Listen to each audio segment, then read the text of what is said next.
The following program was provided by an independent producer solely responsible for its content.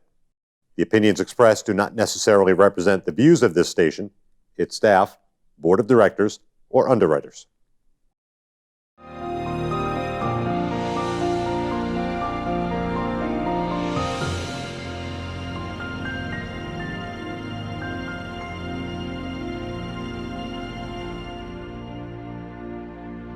Hello, and help me welcome Lily Tang Williams. Lily, you're a candidate for congressional seat 2, congressional district 2 for the representative. You're going to be running against Representative Custer. Yes.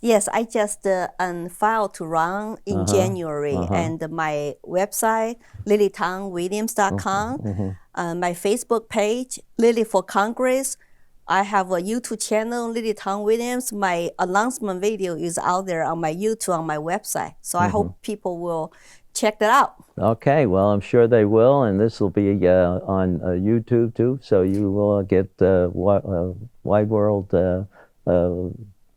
showing. What I wanted to find out is you've come over from China so many years ago. What started you? What made you come here? Well, I was born in Chengdu, Sichuan province, which is a province next to Tibet, right before Mao's the Cultural Revolution. And my parents were illiterate workers and working for state factories 6 days a week. And we live in a community housing, and like 8 families share 1 bathroom, 1 water faucet. We live on government food rationing coupons. So we just really did not know what the world is like. And, of course, in a communist country, even in China today, the CCP, China's Communist Party, controls everything. So from you talk about judicial independence, no separation of power, so they control judicial, law enforcement, court system, natural resources, land, and the propaganda, all the press, all the schools. So it's one party control everything, but we just did not know, what the world is like outside of China. So, we grew up like that and went to government schools and chanting and totally indoctrinated as child.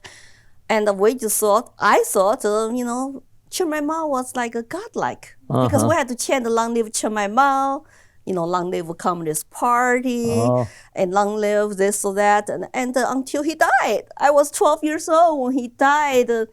And that's when I still have some brain left to say, what happened here? Who lied to my generation? And because the political environment, you could not even ask that question. I was just asking myself, called self-censorship, right? And so after that, I basically to say, I need to know more truth. I need to find out truth. And then university reopened 1978. And so I decided maybe the only way I can find out is get highly educated and go into best college possible. So when I was 16, I decided I'm going to study law. Maybe a society ruled by men, especially the madmen, horrible men, almost sociopaths is not a good idea. We need to have a rule of law. So I said, I'm going to study law. And so I can help my motherland, China, to transform the society to a more, a society for equality and justice and truth. And so 17 years old, I went to Shanghai to study law. Then it's another non-awakening process. Once you went to Shanghai study law, then realize, the one party controls all the laws too. We had the Soviet Union model law. So here goes my dream of transform China. And when I studied law school, I become very lost again, like under Mao. And I just become a party animal and rebellions. go to dancing parties, meet foreign students and teachers, and trying to find out what the world's like outside. And during this time in college, I met a foreign student from the United States. Oh. He told me about America. He told me about the Declaration of Independence in the founding document. And he put this such a just shocking, but also very attractive concept into my brain. We held this truth to be self-evident. All men are created equal. I said, well, tell me more. What do you mean? Well, he said, it doesn't matter. You are created by your creator. You have inalienable natural rights. It doesn't matter. You're Chinese, you're a woman, and you have a yellow skin, but you are, the children of the God. Yeah. And you have individual rights. Like a beep, beep, beep, beep, beep. My light bulb came on, could not turn off. And so he put that concept in me. I said, this country is so cool, called America. Of course, I did more research. And my friends later left for America, graduate school to study here, sent me pictures when I become a faculty member in the same law school. Oh, really? And, people who don't understand China system, when you have a communist committee, like a committee, like we used to have a block committee in my neighborhood, they can come to your home, sit on your bed, talk to you about politics, and everybody is PC. But then in university, each department has also Communist Party committee. Oh.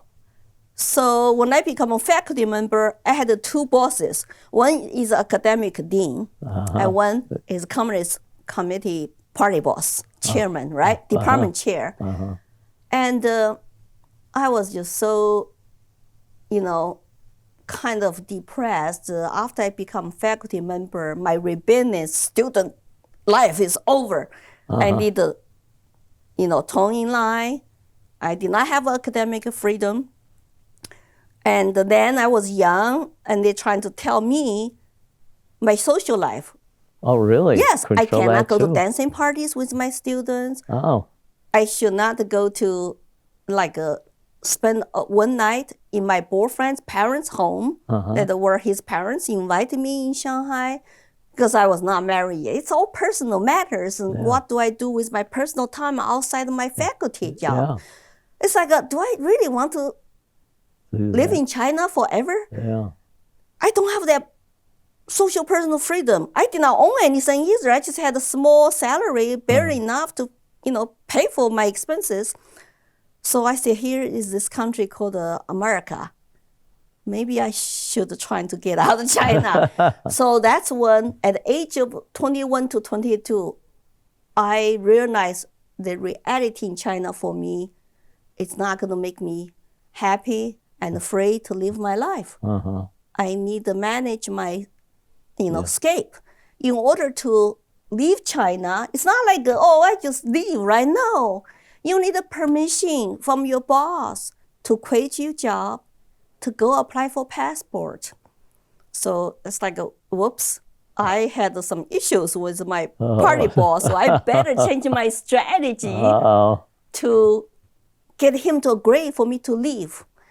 I know the PC environment. I know they control everything. So I just had to, kind of like a stray rat, change your strategy to say, okay, I will be very active now in my political study meeting, which is weekly. You go to political meeting to make sure all the faculty members, all the party members, you have to join in the party in order to teach in law school. I was on probation status. Everybody has to be politically correct with their party and support party. I used to sit there, be quiet, just because I really could not believe anymore. But for my job, I had to just sit on there, be quiet. But then in order to get my party boss happy, I have to smile again, say kumbaya again. Yes, I support the party. Good policy, to show them, okay, I'm actively, correct, on the same page with the CCP. So finally, I got accepted by University of Texas at Austin for graduate school. and I got American sponsor to sign the paper for me, so I don't have to be really poor, and I can support myself and pay the bills. And my boss led me to quit my job, to say, okay, but you got to sign an agreement. So I have to sign an agreement in order to leave China, to study on my own with my own time, with my own dime. The agreement is that I promise to go back to China after my master's degree. And the consequences, if you don't, what the consequences? Number one, kick you out of the party. Well, I didn't care about that. Yeah. And number two, that your personnel file is the one that track you where you go. And so my personnel file used to be called a student file. Follow me since you become student. It's a secret anyway. You don't know what's inside. It's only seen by party, officials, government, and your future employers. So my file follow me in Shanghai because I got a Shanghai legal job. So they are going to take my file, send me back to Chengdu, where I come from, Southwest China, which is more backwards, less developed at that time, in the eyes of Shanghai people. I mean, in terms of economic development and opening up, and more information, more exchange with the Western world.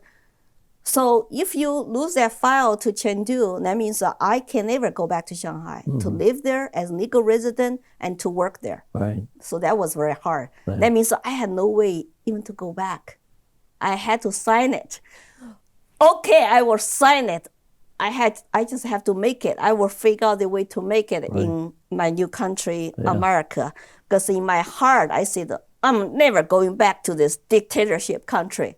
But how am I going to make it? I don't know. So I came here, $100 borrowed in my pocket. Could not even speak English. Wow. I mentioned that in my YouTube video about why I'm running.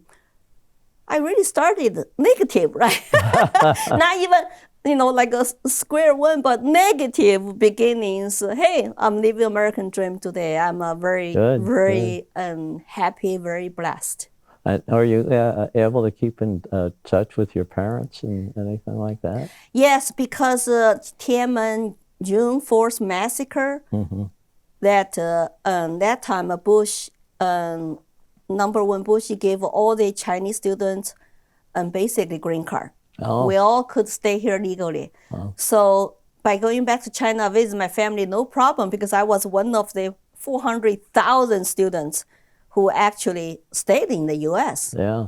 And then Deng Xiaoping that time promised will open up China more for economic development, lots of trade going on, and so no problem for me to go back. So when I went back, first time was 1990. So 2 years, and came here, 1991, so 3 years, because I had graduated from graduate school, and I had to marry myself out. And married with my husband, my family never saw him except the pictures. They gave me their blessings after I explained to them why I'm going to marry this guy. And I just say, pretend he's just like Chinese. He has good values and, really loves family, very loyal. Not like the ones you see in the Hollywood movies. Because they think, don't marry American because they will desert you when you're old and ugly. I said, no, not him.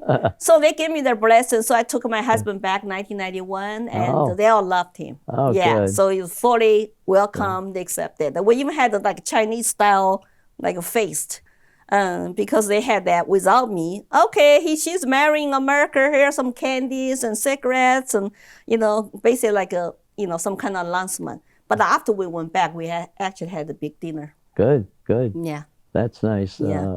My son's been back too with her to China, and everything is working out, and they communicate fairly well. Right. How did he speak Chinese then? Well, he's teaching the kids. The kids are picking it up. Okay, good. I mean, good. they're only 2 and 4. But, I'm glad. You know that mixed children from interracial marriage are very beautiful. Yeah, oh yeah, they are. Yeah, we have 3 children. 2, really? They're all young adults now, and they're just great children. Good.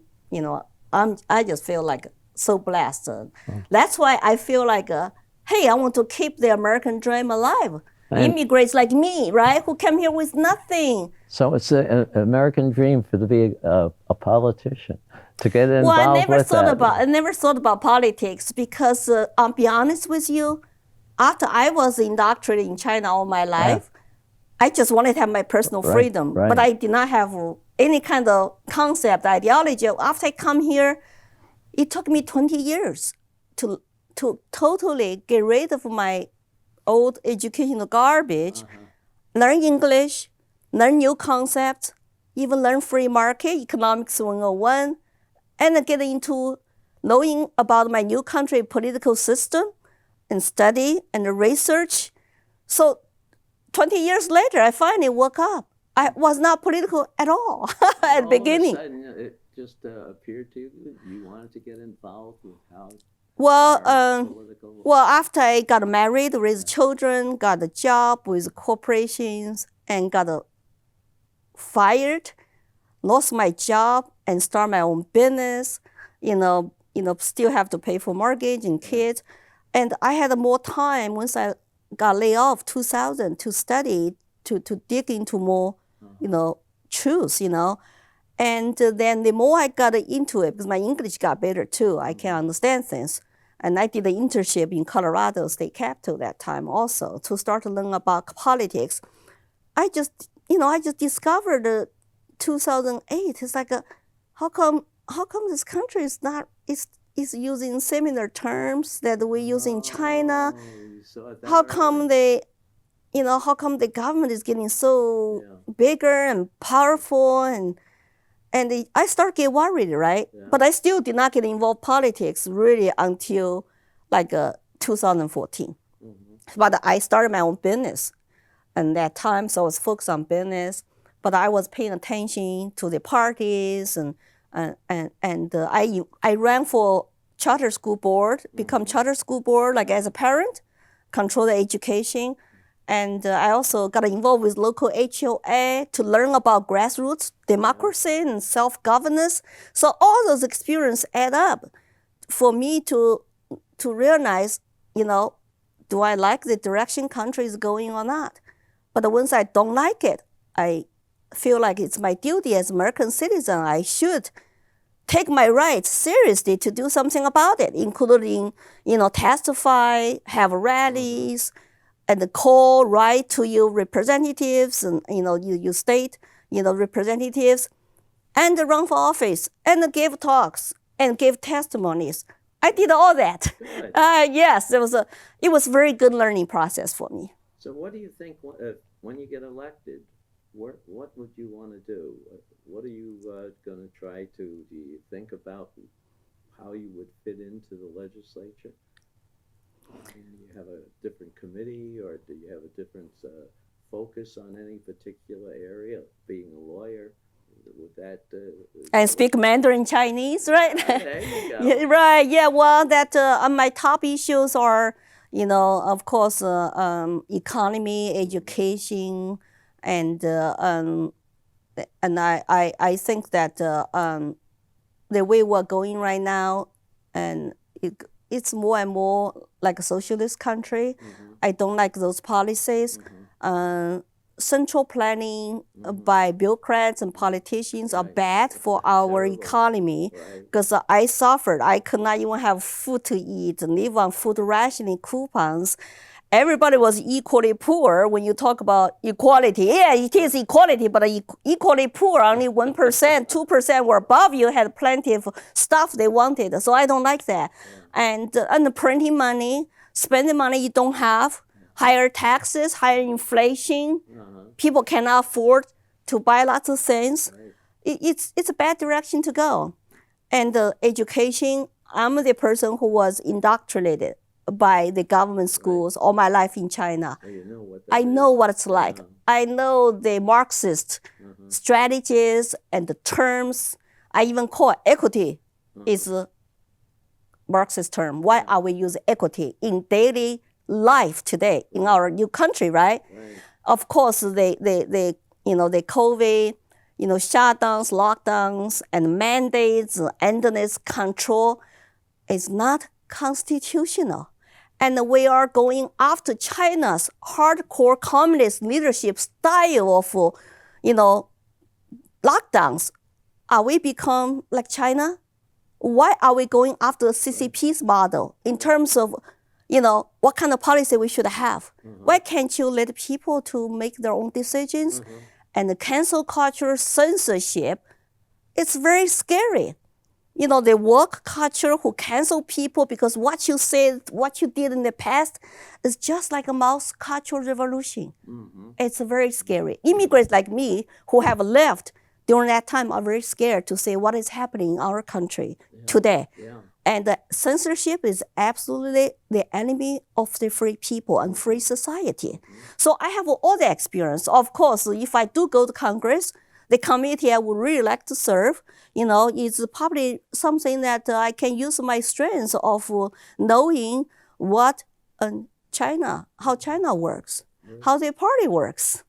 And in terms of education, hey, we don't want the indoctrination, we want the school choice. So our kids, especially minority kids who are still trapped in the neighborhood of poor performing schools and not learning much, lift them out of poverty and inspire them to achieve American dream.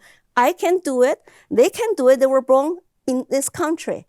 So there's so much things I want to accomplish, I want to achieve.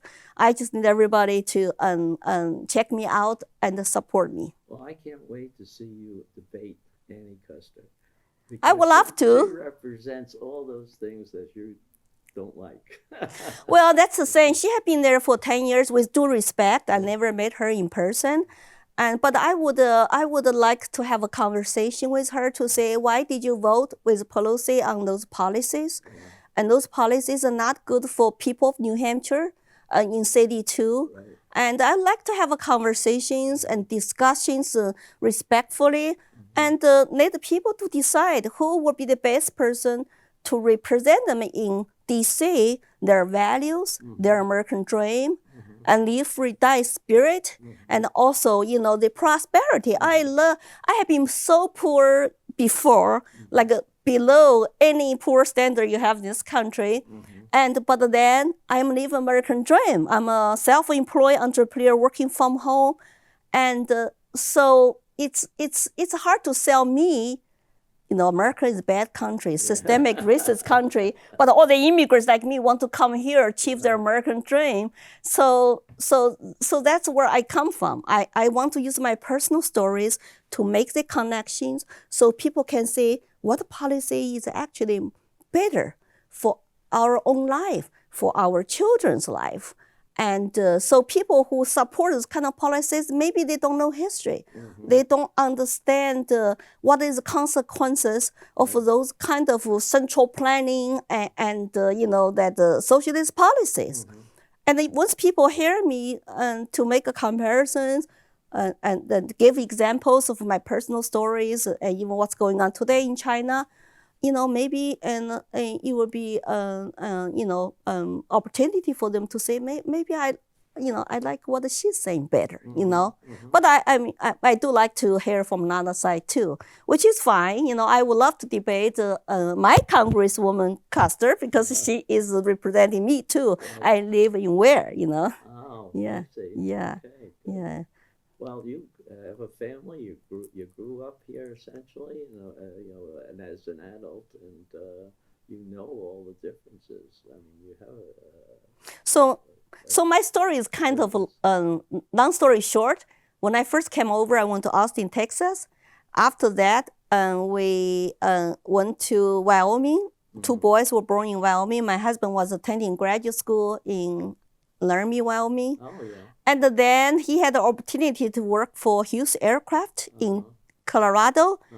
And after he just got a job, a few months later, They need a volunteer to go to Hong Kong to build the Hong Kong brand new airport. Really? That was still under British rule. Yeah. So 1996, 1998, we went to Hong Kong. Uh-huh. And that's where I learned about international trade and greatest system Hong Kong had, which is one of the most free market in the world, and flat taxes. Yeah. One postcard for you to file your income tax. Super, super fast and easy and nice. Yeah. And it's so sad to say what happened to Hong Kong. China imposed the national security law, one country, two systems. The promise was not kept. Right. And, my heart goes to the Hong Kong people because they were the shining city on the hill for mainland China to escape communism, to go to the British colony. And the Apple Daily founder, Jamie Nye, he was a little boy when he fled to Hong Kong. And he became a billionaire by having his media empire. Yeah. And today he's in jail because he's 70-something years old, because he supported student leaders who protested. It's very sad. I really wanted to come out to run for this campaign because I really hate to see America becoming like the country I left. And I hate to see the world freedom-loving people like, in Canada, in UK, in Australia, they're all falling into some type of totalitarianism. It's very scary to me. I feel like, I can live comfortably by myself now, but this is my calling. This is my mission. I suffer all those years. I went through a long time of awakening process. It's like, I'm ready to do this. Well, I wish you the best because I think you're a terrific example of what we should all have in our hearts. We want to have people who are satisfied, living a good life together, working for the betterment of everybody. And I think you'd be one of the ones that would help us the most. Well, thank you for having me. Yeah, I appreciate that. I appreciate it. What are you doing next? So what I'm doing, I actually have scheduled a talk in a charter school in North Carolina. I'm flying there this Sunday. And actually, February 1st is Chinese New Year. So everybody happy Chinese New Year. So I will be traveling in the airplane on Chinese New Year Day. And then I'm going to fly to Washington, D.C. area to have an interview on Timcast.